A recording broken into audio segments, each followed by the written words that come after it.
ఆహా ఆహా ఏమి మయసభ, ఏమి విచిత్ర రూపకల్పన, మట్టిలో కోత్తర కళా కౌశలము, సభాభవనమున ఉద్యానవనమా ఎంత రమణీయమగునున్నది.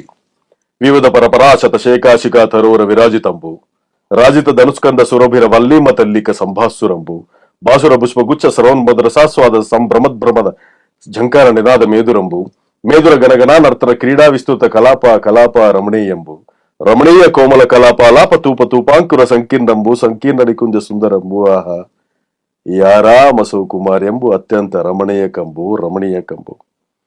నవఖండ భూమండలాది మకుడ దటగడిత మణిగురిని నిరంతర నీరాజిత నిజవాద పంకీర హుండనై, సింధుర పరివేశిస చతుష్టయ వసుంధర భార ధూర్వ హుండనై, పరరాజ మత సంహరణ భీకర భుజబల సమగ్రుండనై, అభిమాన ధనుండనై, దుర్నిరీక్షుండనై, 14 భువనంబులొక్క బెట్టి నెత్తి వచ్చిన నొక్కడం పజ్జాల ప్రచండ ప్రతాప ప్రభావిదాసులకు నూరుగురు సోదరులకు అగ్రజుండనై, చండధర పరాక్రమోజ్వలమై, దిగంత విశ్రాంత సత్వశోభితమై, అభిమాన వల్లరే వందీకృతమై, నిష్కలంకమై, జగంబున పేరిండిక గన్న క్షుక్షత్రియ వంశమున జరించి అనేక చోహిని సమూహంబులకు అధినాదుండనగు నాకో ఈ ప్రపంచమున అది అసాధ్యము.